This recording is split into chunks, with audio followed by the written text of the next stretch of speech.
Good evening. Evening for me. No one's watching right now. We'll see if anyone comes on. I'm 4 minutes late. Gordon Causey, in the Twitter sphere, known as Gordy Canuck, a little gnat in the world of Twitter, and it is now Wednesday, the 12th of October, and it is 9:49 in the PM. So sorry for being 4 minutes late. I see I have one person watching. If you want to engage, say hi. Please do. It animates me somewhat to have some engagement going on. But what I wanted to talk about was a poll that I put up on Twitter, and I've linked it below. And my Twitter account, I don't even think I have 500 followers on Twitter. On Facebook, say hi to Candy. On Facebook, I've got a few thousand. I think I'm around 3,500 friends and followers on Facebook. But on Twitter, which I only started using about 2 years ago, I created the account way back in 2008. But for years, I just let it lay dormant and would check it every now and again. But I got more active with my Twitter account, in the last year or so, and started tweeting. And Candy wants attention. Okay, get in. Let me pull up. Knock my hat down. Anyway, sorry about the interruption. Anyway, here's what I tweeted. And you can link below if you want to vote on it, because it's a poll. I wrote, what is Justin Trudeau's worst characteristic? Then I asked, please retweet for greater sample size. And I hashtagged it Canadian politics, LPC, CPC, NDP, GPC, PPC, BQ. And that might have helped with the amount of engagement it's gotten, which is the level for me, for my account. It's had 2,122 impressions. It's been engaged with 521 times. It's generated 290 visits to my profile, which is insane.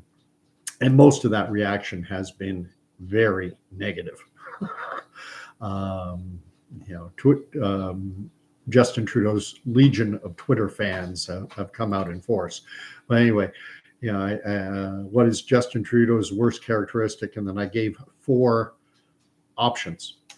And that's all you're allowed. I probably could have put up a few dozen, but I had to limit it to 4 because that's the most you're allowed.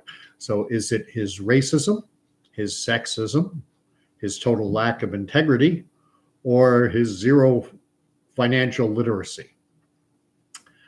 I'm going to get to each one of those points. But before I do, the impetus, what led me to create this poll, was another poll that I saw. And this was tweeted out by a Twitter account that is called Canadian Polling. And just waiting for it to come up. There it is. And this account, they have 50.3 thousand. So somewhere around 50,300 odd followers. Far more than, that's 50,000 more than I have. I don't think I even have 500. And they put out, it said, what negative things come to mind when you think of Pierre Poilievre? And the top 6, they among them were too extreme, pandering to the right, supporting the convoy, divisive, fear-mongering, brash, loud, similar to Trump. And they say that this was done by Nanos Research on October 3rd, a telephone online poll of 949 individuals. This is what is referred to in politics as push polling. And a push poll is where you want to plant seed into people's mind, and it can be positive or negative. And you can take any issue you want. And so much depends on how you frame the question. Nurses, for example, or any union will oftentimes engage a polling outfit to poll people, and they hope the poll then gets reported in the mainstream media, because then it really takes root.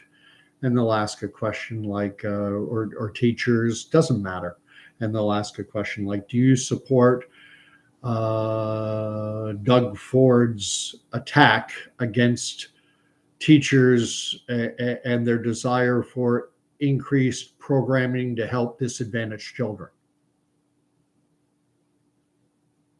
And that plants a seed in people's mind. Oh my gosh, Doug Ford wants to cut funding for programs geared toward disadvantaged children.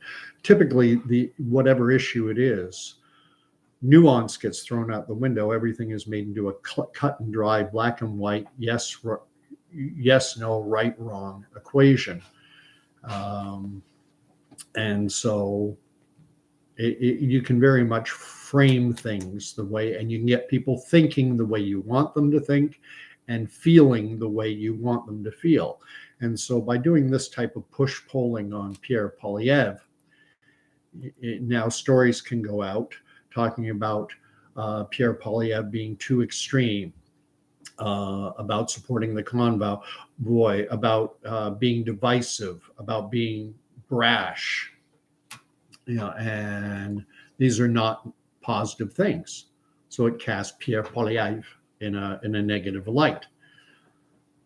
Obviously, my poll will not have anything near the impact. I don't have the footprint, but it's still fun to do, just as an exercise, if you will, in social media engagement.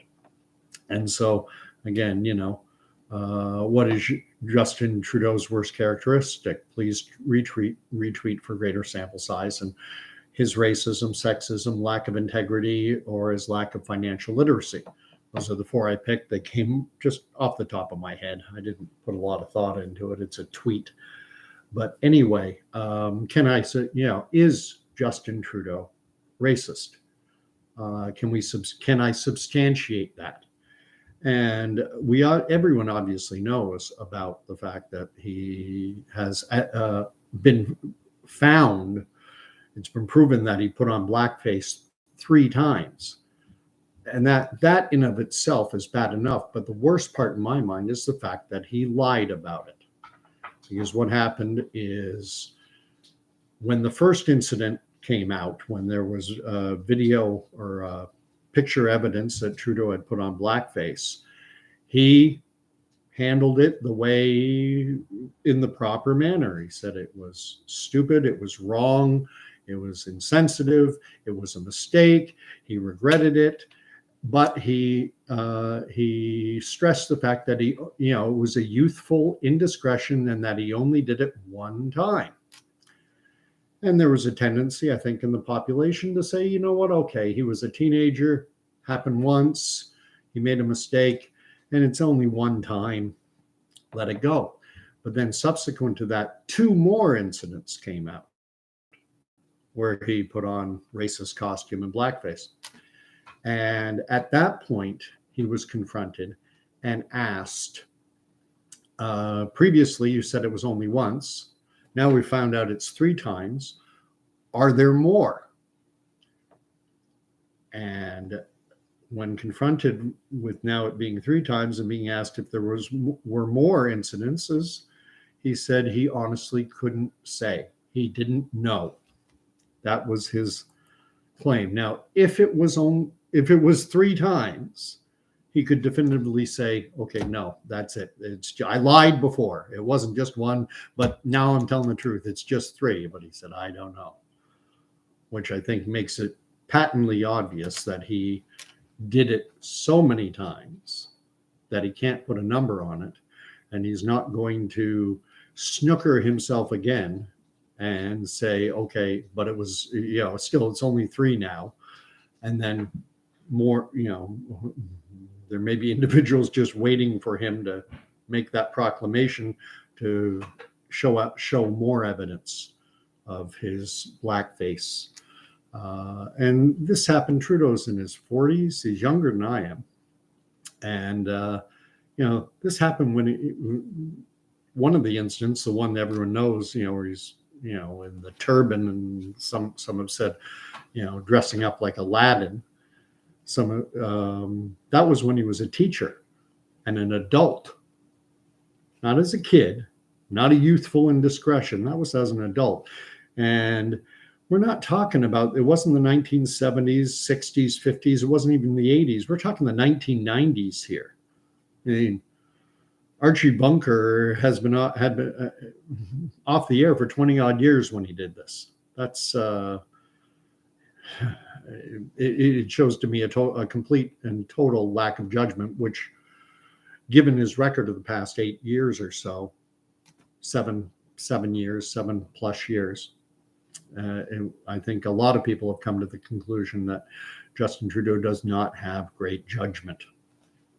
But there's something even worse than that. As bad as that is, maybe this isn't worse. It's just more of the same. During the 2019 election, when Trudeau was running to be reelected as prime minister, he was addressing something that is called the Laurier Club. And I may not have all the details 100% perfect, but I believe when they hold a fundraising dinner, it was in the press, and I believe the cost to attend a Laurier Club event is $1,500. It's not cheap. And you get a chance to perhaps bend the ear of the prime minister. Sometimes it's referred to as, pay for access. When you have the money, you get to, get time in front of those with their hands on the levers of power who can perhaps, you can perhaps sway their opinion, unlike Jane Average. So at a campaign event, this Laurier Club, $1,500 a plate, he was giving his speech, and a native protester stood up, a woman, and she had a poster of some description. You can't see it. There's video evidence of it. You can find it on YouTube here. I'm going to play the audio portion so you can listen. Trudeau is giving a speech, and this native protester, a woman, stands up, unfurls this banner. You can't see what it says. And she starts talking about the fact that during the 2015 election, Trudeau had committed to addressing the problem of mercury poisoning on a reserve in Northern Ontario called Grassy Narrows. Apparently, there is on that reserve, there was a pulp and paper mill that was abandoned, and it was leaching mercury into the groundwater. And in 2015, Trudeau had committed to addressing it and cleaning it up. And 4 years later, he'd done nothing.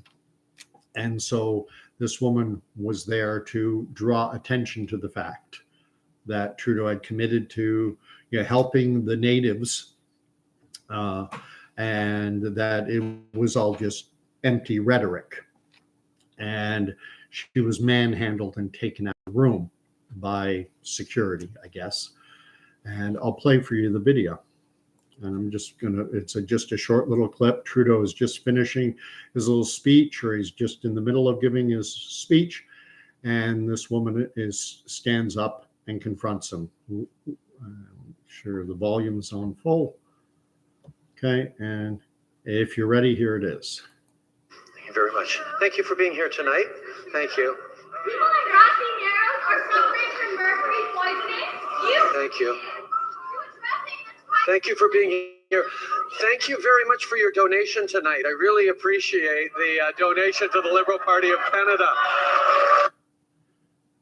That to me is just utterly gross and disgusting. And I think it speaks to Trudeau's values, his ethics, mocking a woman, and a native woman at that. protesting the lack of action that after he had committed to taking action. And so, in terms of my stupid little tweet and talking about his racism, would he have done that if it was a member of the Weston family asking for millions of dollars for refrigeration units on the taxpayer dime? But a woman, a native woman, mocker.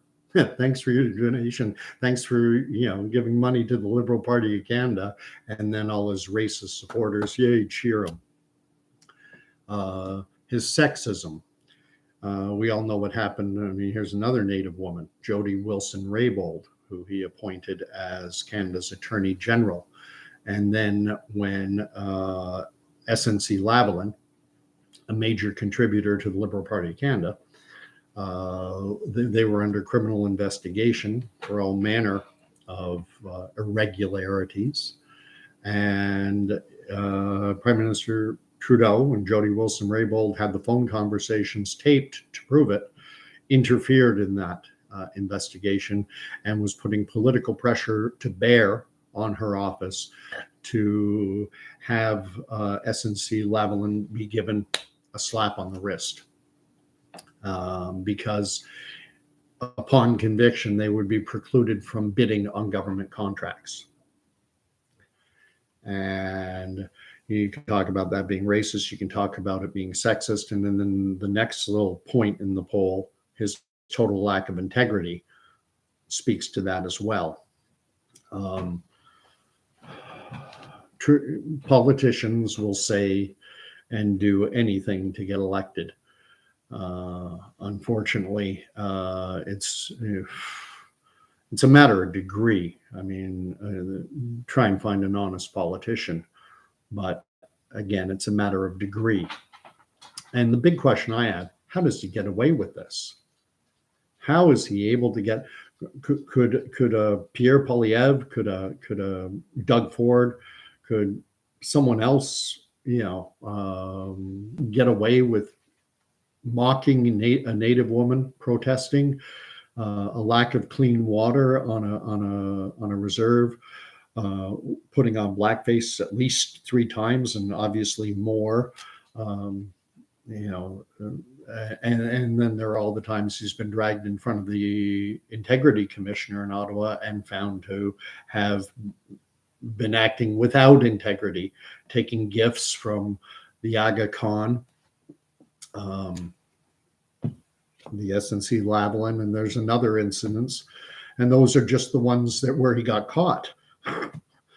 Are there more?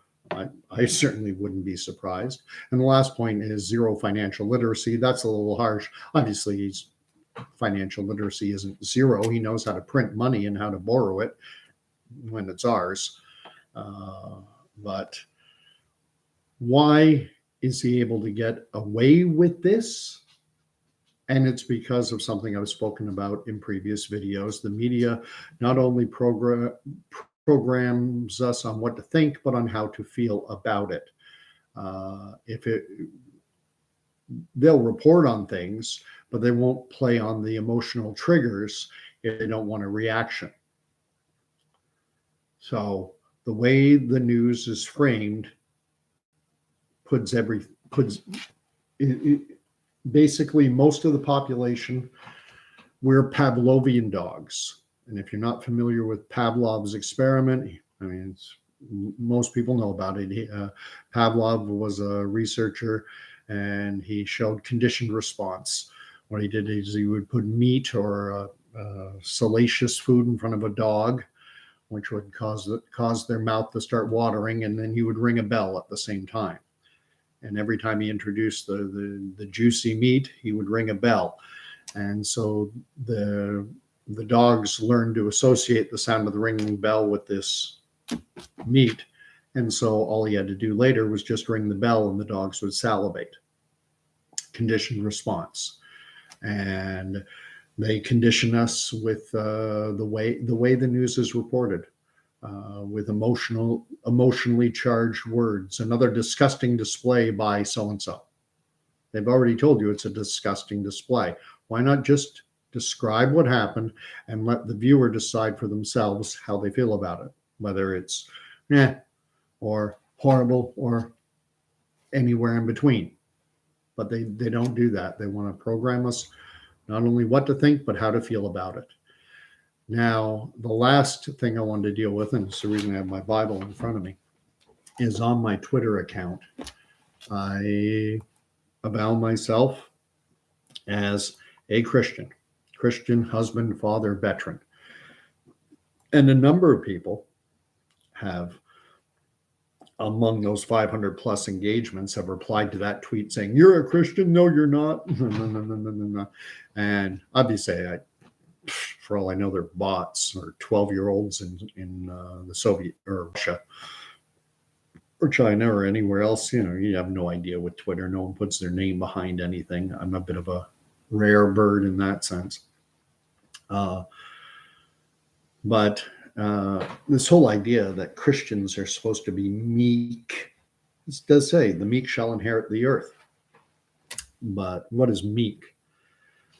Meek, in my understanding, means recognizing that you don't know everything. You don't.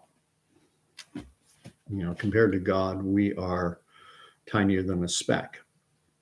But there's this notion that Christians are always supposed to be peacemakers and that we're not supposed to cause any division. We're supposed to create peace and be nice.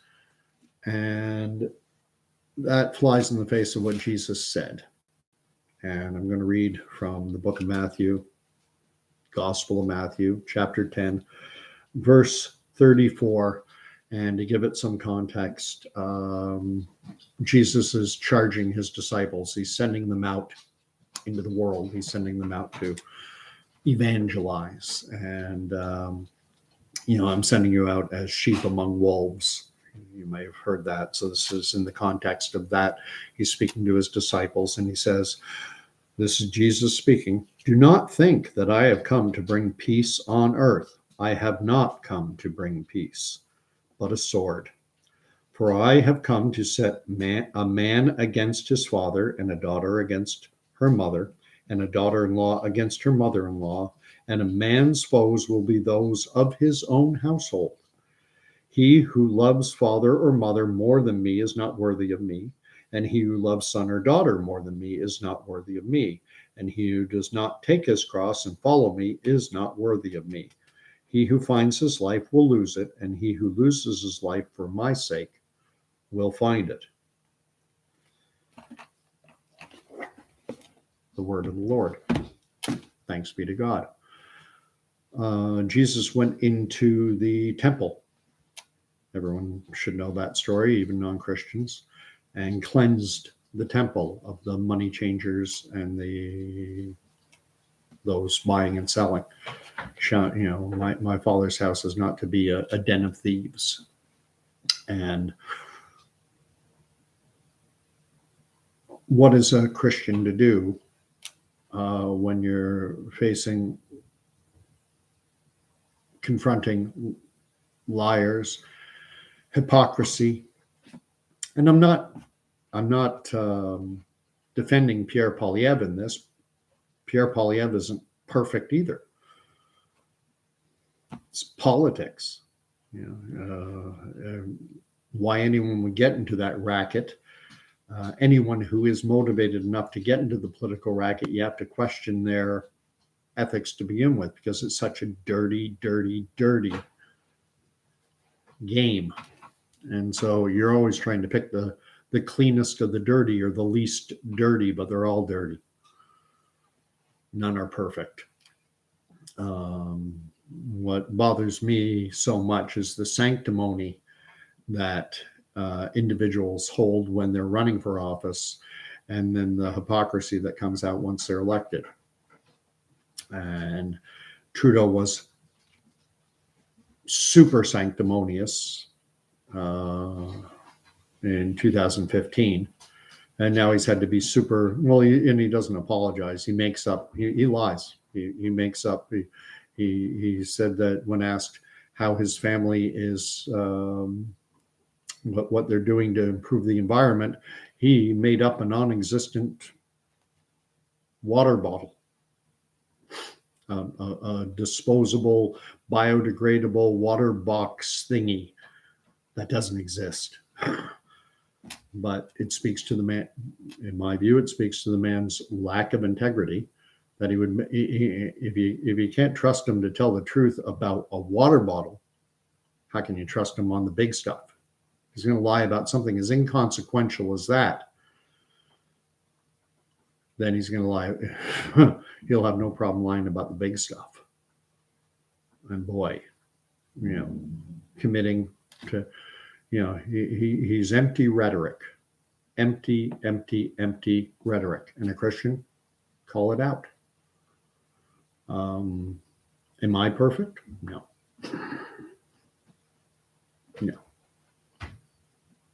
But I'm also, thankfully, not Prime Minister of Canada, not in the political game at all. I watch it. And, there's one last point I wanted to make. That's escaping me now.